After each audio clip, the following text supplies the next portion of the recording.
A recent article on Scary Mommy argued that you should never have to explain yourself for setting boundaries. They included a post made by Jessica Coleman who said, "It's amazing how many people view direct communication as an attack, because it's not. Stop expecting us to apologize for our own needs." So the article also said that while you may be met with some resistance from some people in your life about setting boundaries, at the end of the day, you have to do what's best for you. So ladies, I'm curious, how do you explain your boundaries to the people in your life? When you're on a daytime talk show, people tend to want to know all your business. And, 7 seasons on this show, there are things that the viewers know I just don't like to talk about. I don't like sharing like my living space. There are certain things about my partner, since I got one, that I don't necessarily share. And I don't think that I should have to explain that. When you grown, you do grown things, but it's easy to be peer pressure because it's like, well, why the other ladies doing it and you don't do it? I don't even explain it no more because you know what? I'm grown. That's the only explanation I give them.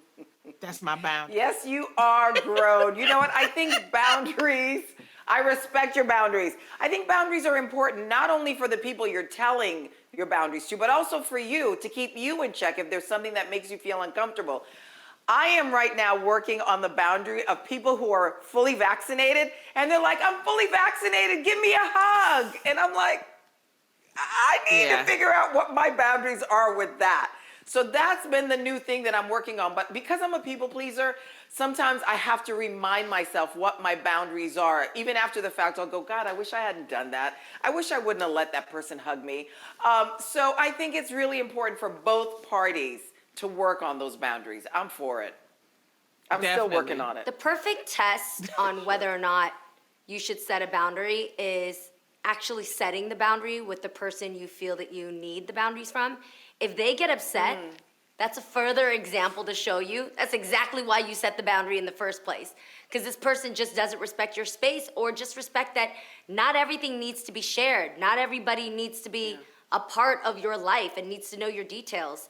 And when it comes to setting the boundaries, I like just being honest. I like just put it on yourself. You don't need to explain why this certain individual, but just to say, you know what? I'm realizing I function better when I have a little bit more space here, or when I keep this to myself, or when I just feel I need my time to think about it before everybody else is thinking about it for me. And these are mature reasons that if someone loves you, they should get.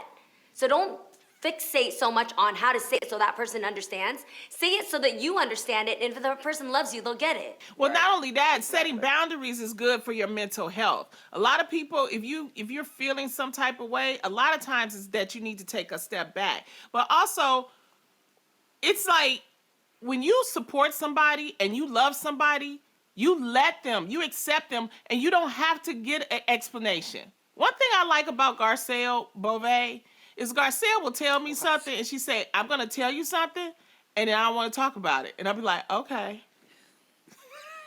And so that's her boundary. She's like, "I'm going to tell you this." In my mind, I'd be going, though, I know you're thinking about it, but... But if you tell me, because I have to respect that boundary, that you don't want to go into it. And that's it. Right. That's it. And that's what true friendship is. That's what true love is that you believe a person so much that you're going to let them say what they need to say, and then you let it go. You like, okay, that's it. Respect that. That's respect.